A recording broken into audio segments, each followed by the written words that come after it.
Buenas tardes a todos. Muchas gracias por estar otra vez más en estos meetings de diseño que empezaron un poco como festejo del mes del diseño en Uruguay y que, bueno, que han tenido mucho éxito y que vamos a tratar de repetir por lo menos alguna reunión una vez al mes y tener esta instancia de compartir con todos los diseñadores y afines de Latinoamérica. Hoy vamos a tener una charla muy interesante, tiene que ver con la polémica entre el arte y el diseño, y para eso tenemos a dos prestigiosos representantes de este tema, que son, voy a empezar por ella primero, Beatriz Tobler, artista plástica, dibujante gráfica, es licenciada en Artes Plásticas y Visuales del Instituto Escuela Nacional de Bellas Artes de Montevideo, Uruguay, que es de la UDELAR, de la Universidad de la República. Es docente universitaria, yo además tuve el placer de trabajar con ella. Y bueno, y cursos de vestimenta y especialización en ropa interior y soirée en la UTU. Y también tenemos a Daniel Tomasini, magíster en educación por UDE, también licenciado en artes plásticas y visuales de la IEMBA, docente universitario, crítico de arte, con una vasta e importantísima trayectoria. Nos van a hablar de los encuentros y desencuentros, el mito y el simulacro en la contemporaneidad. Así que vamos a dejarlos a ellos, 15 minutos cada uno, como son nuestras dinámicas, y después sí vamos a abrir una ronda de preguntas y de opiniones. Así que los dejo con los disertantes. Bueno, muchas gracias. Voy a leer un texto que se supone tiene que coincidir un poco con la presentación. Vamos a empezar, se supone que esto es automático, y vamos a empezar a leer el texto sin mayor trámite. Encuentros y desencuentros, el mito y el simulacro en la contemporaneidad. El dibujo es el término más cercano para definir y concebir la idea de diseño. El dibujo es el procedimiento artístico por excelencia y consiste en un registro visual y gráfico de una idea, de un objeto o de un modelo.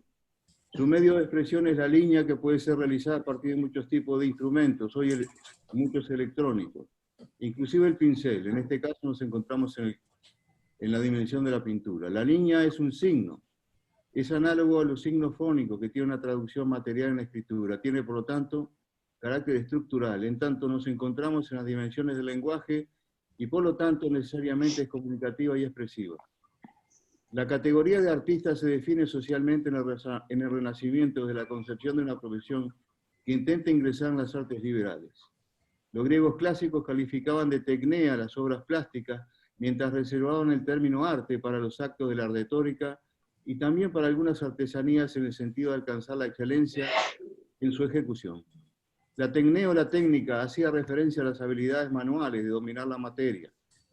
El chamán del Paleolítico Superior, que asumimos que era un artista desde nuestra concepción actual, produce pinturas parietales y se lo exime de formar parte de las partidas de caza, no obstante recibe su ración en pago por su trabajo.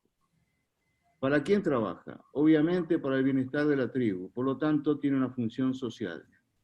El artista egipcio trabaja básicamente para el faraón y para su corte, fortaleciendo los símbolos de la religión, que debía responder por el exitoso viaje del faraón al más allá, y por lo tanto consolida la propia ideología de la cultura. El artista griego del siglo V a.C. trabaja para el Estado ateniense, fortificando el sentido político y estético de la cultura. El artista medieval trabaja para la Iglesia, adoctrinando a través de la representación del mito cristiano y sus referentes.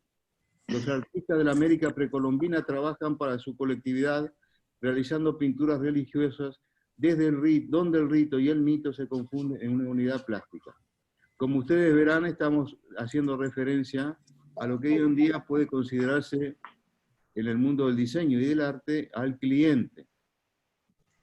La unidad plástica, esta unidad plástica a la que nos referimos ahora, hace un segundo, hace que denominemos el arte de los pueblos primitivos a este conjunto de ejemplos, donde el diseño adquiere sentido genealógico.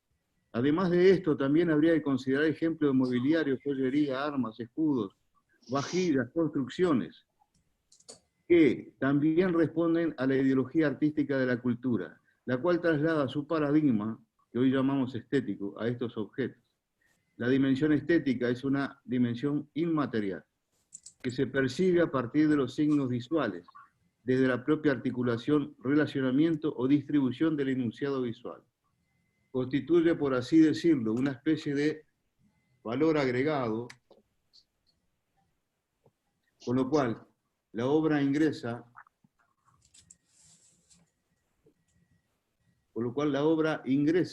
en la categoría de artística. El color adherido al dibujo, independientemente de él, también tiene un valor estructural, por lo tanto la idea de diseño es una unidad de forma y color.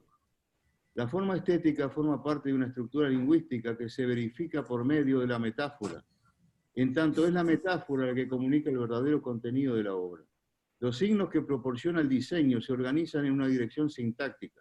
La metáfora es el vehículo, y es una palabra que viene del griego y significa transporte, que los signos utilizan para generar una existencia estética o constituir el ser estético. Esto es una ontología.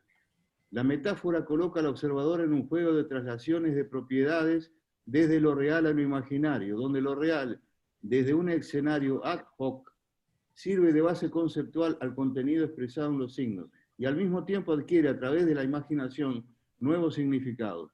La imaginación es la clave de la descodificación semiótica, según Peirce, el gran semiótico.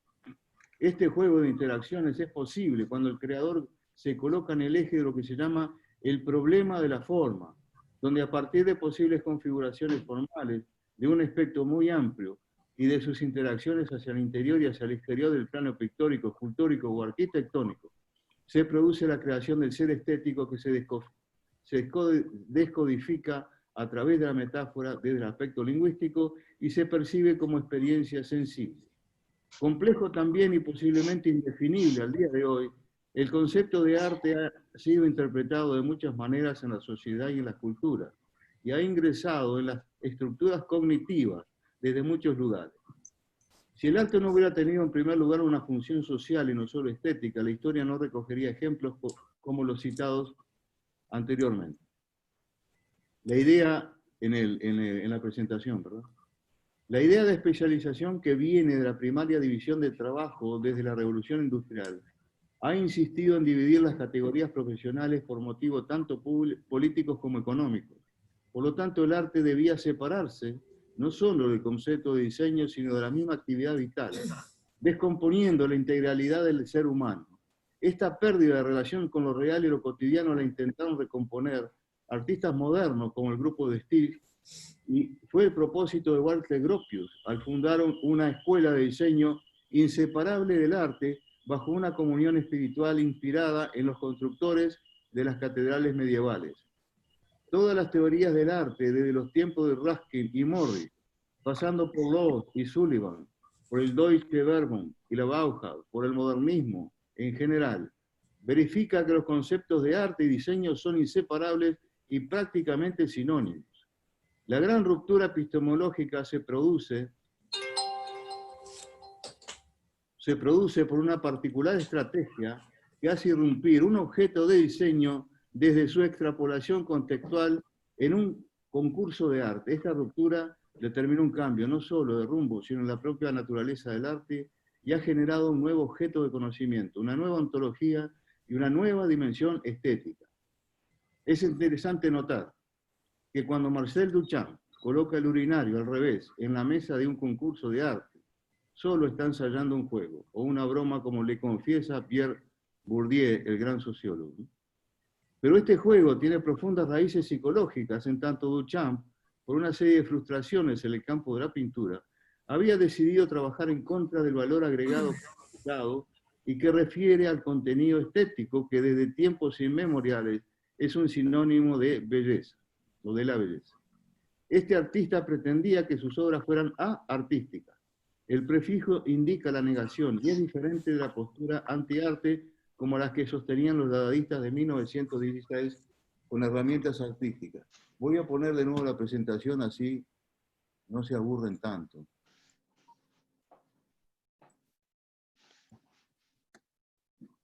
Porque todas estas imágenes tienen que ver con este texto y obviamente como están desfasadas es imposible hacerlas coincidir.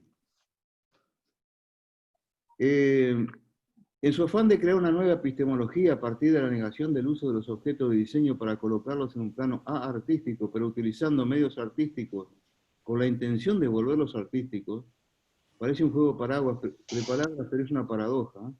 Duchamp, quien conocía el valor estético de los objetos industriales, como el de una hélice de avión que en un comentario dirigido a Giacometti, el gran escultor, había calificado como la mejor escultura que había visto hasta entonces. Decíamos que Duchamp anula la función del objeto en sus ready-mades. Un ejemplo es su plancha con púas, etc. En otros casos, coloca una simple estructura para escurrir botellas con la cual obra, la cual, esta la hemos visto personalmente, y pensamos que es el objeto más aburrido que existe. No obstante, corresponde a la lógica del juego que este artista está proponiendo continuamente. Sin embargo, conoce el espíritu lúdico del ser humano a quien interpela, como brillantemente humano a quien interpela, como brillantemente lo analiza Johann Huizinga en su Homo Ludens, sino al propio sistema artístico que paradójicamente, otra vez, lo sostiene cada vez con más vigor. Pero esto no es todo. Instala paralelamente como valor el hecho de sacar un objeto fuera de su contexto habitual y colocarlo en un contexto específico, que es el que le otorga valor artístico, hecho que funciona como una especie de imposición simbólica. Esto no es todo. Instala paralelamente como valor el hecho de sacar un objeto fuera de su contexto habitual y colocarlo en un contexto específico, que es el que le otorga valor artístico, hecho que funciona como una especie de imposición simbólica como el toque de la espada en el caballero o la bendición de un religioso. Esta nueva paradoja se va a institucionalizar rápidamente al tiempo que se construye un mito a partir de estos hechos iniciáticos. Recordemos que el mito necesita la fase mística. Consideremos brevemente, ahora hagamos un paréntesis, el caso de Pablo Picasso, ese gran destructor de la forma plástica, quien ingresa en las últimas fases de la desconstrucción con obras de asemblaje, como por ejemplo Cabeza de Toro, realizado con un asiento de bicicleta y un manillar de bicicleta. La metáfora aplica aquí perfectamente porque nuestra imaginación recompone los datos básicos de la figura de la cabeza del toro. Picasso persiste en el problema de la forma, tal como lo planteamos aquí, y realiza una obra de arte con objeto de diseño mediante una sintaxis simple y altamente comunicativa. Ajeno a las estructuras lingüísticas que venimos anotando, el arte contemporáneo necesita, no obstante, estructura soporte en el mismo sentido del marco de una pintura que valida el espacio plástico. Y recurre a fuentes externas, que entre otras están fuertemente arraigadas en el imaginario colectivo, como el espacio de museos y galerías, ferias de arte, bienales, etc. Se genera una nueva convención que involucra a todos los actores. En el momento fundante creado por Duchamp, los medios de comunicación jugaron un rol trascendental. En la actualidad, los medios electrónicos tienen una extraordinaria influencia. Es innegable que el arte contemporáneo y la era digital van de la mano con la proyección sociopolítica, económica y cultural. Este hecho ha determinado la reflexión de sociólogos, quienes están estableciendo nuevas tipologías estéticas directamente relacionadas con lo político y lo tecnológico, términos como hipercapitalismo estético, transestética, estética de la desaparición, estetización global y otros tan ambiguos como curiosos, son examinados por Gilles Lipovetsky, entre otros. Estas nuevas categorías son indicadores de nuevos hechos sociales, lo cual denota la necesidad de un abordaje completamente nuevo. Lo provisorio y lo efímero que son características que en este mundo descartable participan del juego de la nueva estética, que se corresponde con la inmediatez de la era digital. Un montón de basura dentro de una sala de un museo perderá todo su valor artístico y también su valor estético, porque no tiene el marco referencial legitimante cuando eventualmente regrese a un basurero. En contraposición, el cuadro de Van Gogh, que la leyenda quiere que haya sido utilizado como tapa de gallinero, siguió no obstante siendo el cuadro de Van Gogh cuando se lo liberó de esa función. El gesto de Marcel Duchamp, al negar o renegar del problema de la forma, derivó en consecuencias naturalmente esperables.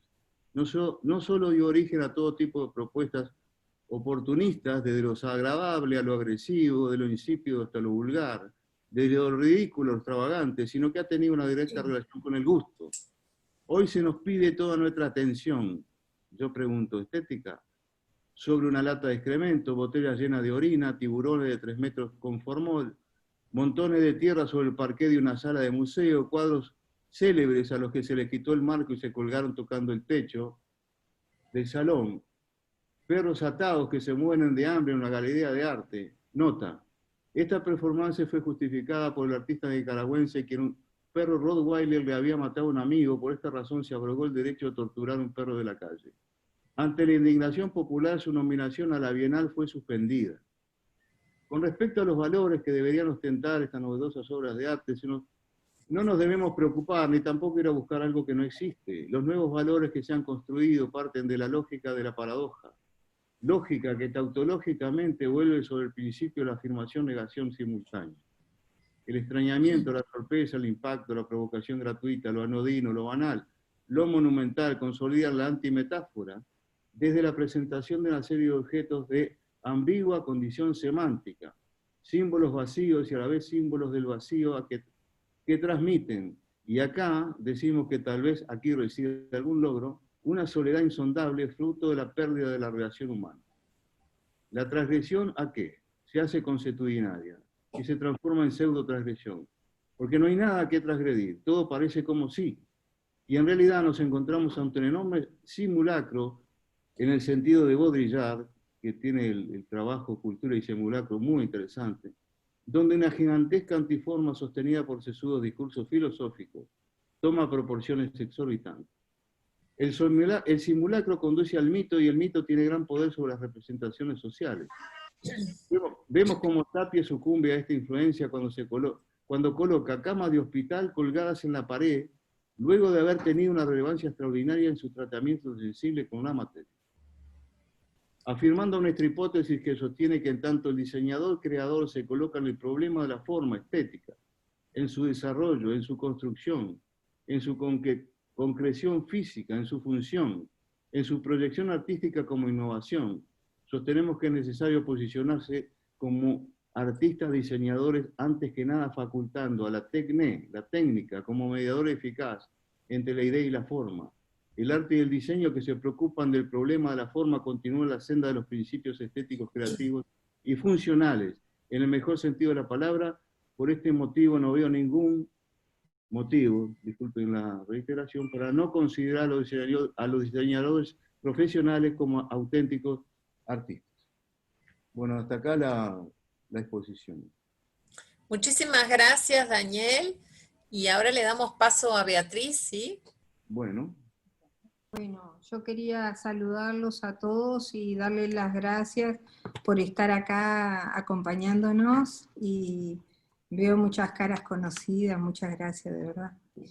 Y yo quería, mostrarles un poco mi trabajo, que, como dice el profesor Bategasore, que tuve el privilegio de conocer, todos son ilustraciones en todos los campos, ¿no? De la pintura y de la ilustración en sí misma, ¿no? Entonces estas son ilustraciones con dry penes acuarelables, y bueno, y la palabra clave que quería charlar con ustedes un poco es la interacción que nos permite esto de la enseñanza virtual y el poder aprender a aprender. Entonces, eso es lo que un docente como nosotros aspiramos siempre a que ustedes aprendan solos, ¿no? A que sean independientes. Y bueno, se trata de eso. Y en esta época de pandemia, resaltamos eso, y como dijo Martín Fierro, tiene que saber muy poco aquel que no aprendió nada. quiere decir que aprendimos algo todos en esta pandemia, inclusive a sobrevivir de otra manera. Y bueno, esta posibilidad de encontrarnos en este plano de, que a mí me gusta llamarlo módulo interactivo, porque la interacción es la clave, ¿no? Y estos son collages de mis propios trabajos, estos son en acuarela, y me gusta romperlos y volver a hacer otra cosa. Y bueno, estos son acuarelas, este también. Ahora vamos a pasar Este es un trabajo que si uno lo tiene todos los lados, se puede ir girando y se ven otras cosas como dos caras, acá hay un pájaro y así, se puede girar.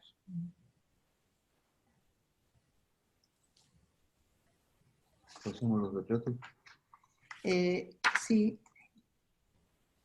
El concepto de diseño está precedido por la idea artística, ¿no? Como hablábamos con Daniel. Y bueno, tener la técnica. Ahora sí. Bueno, esto es parte de una muestra que trabajé este año, son pastel tiza, que yo trabajo con las manos, por supuesto. Todos trabajamos con No, pero hay gente que trabaja La con... técnica que utiliza es con los dedos, sí. Sí. reproducir. Y bueno, este Le Corbusier, están escritos al costado, algunos son de acá y otros son de Suiza. Y tengo una serie de suizos para exponer pronto. Y bueno, la obra habla por sí sola, ¿no? Explicar la técnica. Y bueno, es una técnica que yo me la inventé, le puse terciopelo porque se trabaja en muchas capas y algunos tienen hasta 30 capas. Y bueno, son bien abstractos, ¿no? Son retratos abstractos, ¿está bien? Sí. Algunos, Acá hay un error, está Judith, no Salomé. Es del cuadro de quién. algunos son un poco más salen un poco del retrato. Este está en Suiza, lo tengo en el Museo Paul Klee. Y este es del querido Mario Benedetti, que cumple 100 años este Te lo voy año. a pedir prestado para una presentación que tenemos que hacer en facultad. ¿Cómo no es tuyo, Ana? Y ahora vamos a los paisajes y si quieren después pasamos de nuevo todo. Ilustraciones paisajes.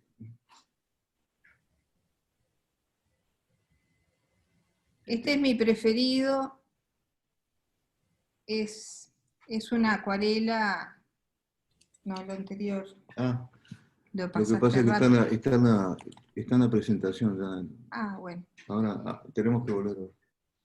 Estos son acuarelas y tienen tintas también.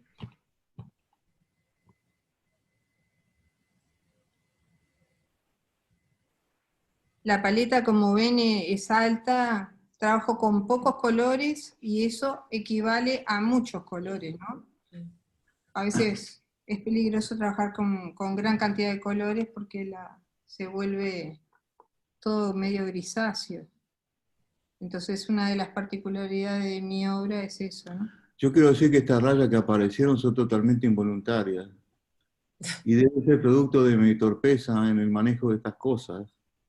Que cuando aprieto un botón no sé qué puede pasar, ¿no?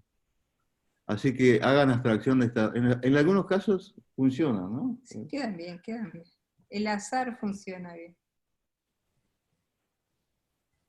Trabajo bastante con el azar, como ven, estos no son pintados, son tirando pintura y me encanta eso. Y bueno, estaría, no sé si quieren ver algo más, si no ya... Pasamos de nuevo. ¿Querés, Ángela, lo que querías tú al principio? No, sí, porque en realidad creo que la obra de Beatriz es una belleza y bueno, y capaz que arrancábamos justamente con ella. Lo que ahora sí voy a hacer es darles audio a todos. A ver. Ahora empieza la pelea. No, no, no. No es pelea.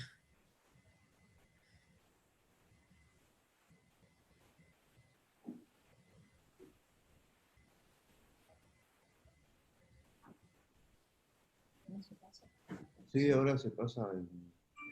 Ahora sí. Ahora pueden hablar, ¿sí?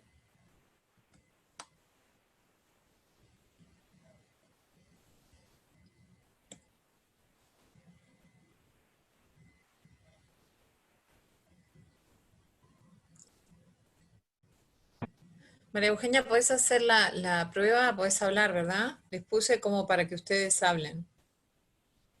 Cada uno puede activar su propio micrófono. ¿No podés? ¿No podés?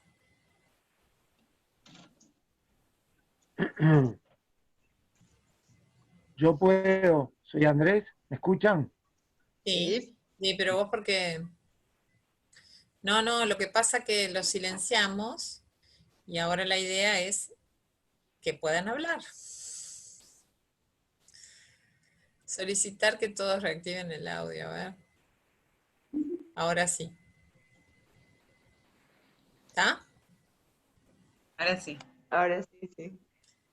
Bueno, no, yo lo que quería preguntarte, Beatriz, es si vos considerás que el método el método o la herramienta metodológica con la que vos generás estas maravillas, ¿no? Esta lectura, este trabajo, y con las distintas técnicas, la emparentás al diseño, a lo que sería una herramienta de diseño. Sí, claro. Empezamos, tener la técnica es saber pintar, ¿no? Cualquier persona. Está la palabra técnica, que técnica como acuarela, óleo, acrílico y todo. Hay una palabra que se llama técnica, que es la manera de cómo uno pinta, ¿no? Cómo maneja el pincel. Y en eso está el diseño incluido, ¿no? Es decir, primero ponemos el diseño y antepone a la idea artística. Bueno, arrancamos con la ronda de preguntas. Andrés quiere hablar. Quería hacerle una pregunta a Daniel para empezar el debate. Quería preguntarle específicamente a Daniel por el planteo que él hizo. Sí. ¿Me escucha bien, no? Sí, yo te escucho. Quería plantearte, Daniel, ¿qué opinás sobre esta sensación? No es ni siquiera una idea. Es una sensación bastante generalizada, me parece, en el mundo actual, de que el arte está en decadencia y el diseño está en auge. Y bueno, es una pregunta polémica que te la tiro. Según tu teoría, eso no podría suceder. No, no. Se Entonces, irían trasvasando de repente de un lado para otro, como hizo Duchamp, ¿no?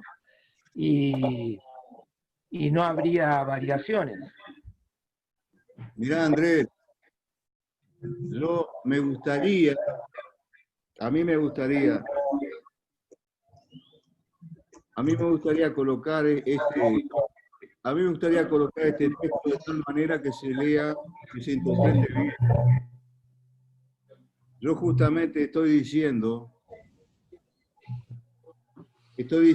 que el arte actual, que yo estoy de acuerdo en que está en decadencia, y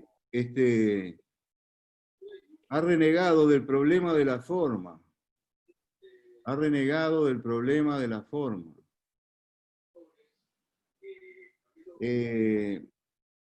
Por eso no es como tú pensabas, que tiene que yo me abro en dos direcciones, ¿no? Yo termino diciendo que justamente, en primer lugar, el diseño es arte, lo cual no queda ninguna duda de eso. Desde mi teoría no queda ninguna duda de que el diseño es arte. Entonces nos tenemos que poner a discutir qué es diseño. Bueno, muy bien. Tú bien sabes que los primeros filósofos que trabajan sobre este tema, como John Ruskin, ¿no? Y William Morris, siempre hablan de esa cualidad. John Ruskin, por ejemplo, habla de los edificios medievales y separa el elemento de construcción del elemento estético. La cuestión es así, te lo digo a Andrés. Creo que Andrés no me entendió. Andrés, te voy a mandar por mail el texto. Yo creo que está pasando algo acá con el arte que realmente desde el punto de vista, como lo presiento yo, es algo bastante serio lo que está pasando con el arte, que está en directa relación con esta era digital y que sociológicamente la podemos vincular a todo un sistema muy, muy interesante, de control y de dominio, ¿verdad? Entonces, no quiero meterme en temas políticos, pero es obvio lo que está pasando, digamos, estos temas sociopolíticos son delicados porque a veces puede causar algún tipo de ofensa a ciertas personas, como que, bueno, está todo bien y maravilloso. Yo creo que no está nada bien ni nada maravilloso. Y creo que tampoco se puede hacer mucho porque, digamos, lo que está planteado ahora es de brutales dimensiones, ¿no? Basta recordar lo que dijo Stephen Hawking antes de morir. El gran astrofísico dijo que la gran amenaza que se viene es la inteligencia artificial. Entonces, tenemos aquí un paréntesis, estamos viviendo un paréntesis antes de la eclosión de ese tipo de eventos, que no se sabe en qué va a convertir al ser humano, ¿no? Porque el filólogo Marshall McLuhan, cuando escribió La galaxia Gutenberg, había determinado que la imprenta, el invento de la imprenta, había generado enormes cambios, no solo en la sensibilidad, sino en los sentidos. Se había pasado del sentido auditivo al sentido visual. Lo mismo está pasando ahora en esta era digital. Nuestros sentidos están siendo afectados por toda la impronta tecnológica. Es más, algunos autores sostienen que ya somos dependientes de tal manera de ciertos artefactos, que estos artefactos ya pasan a formar parte del organismo. Son como apéndices. Hay un profesor, hay un catedrático español que sostiene esta teoría. Estamos viviendo con apéndices, que son el celular y todo este tipo de cosas. Contra eso no se puede hacer nada, porque ya está instalado. Ahora nosotros artistas, y con eso incluyo a los diseñadores, artistas, todo lo que trabajamos con la forma y la imaginación, tenemos a nuestra disposición un panorama liberador, absolutamente liberador. Absolutamente liberador. Entonces, por eso me gusta enfocar el tema del arte justamente como algo emancipador, y no de lo contrario, no para que nos metan en corrales de rama de distintas características. Por eso yo sostengo que el artista, el diseñador, que es artista porque es creador, siempre tiene una herramienta que puede jugar a favor de su espíritu, de la creación es maravillosa. Pero claro, y contestándole a Andrés justamente como parte de la pregunta, todo el sistema artístico postmoderno y contemporáneo está girando en función de otros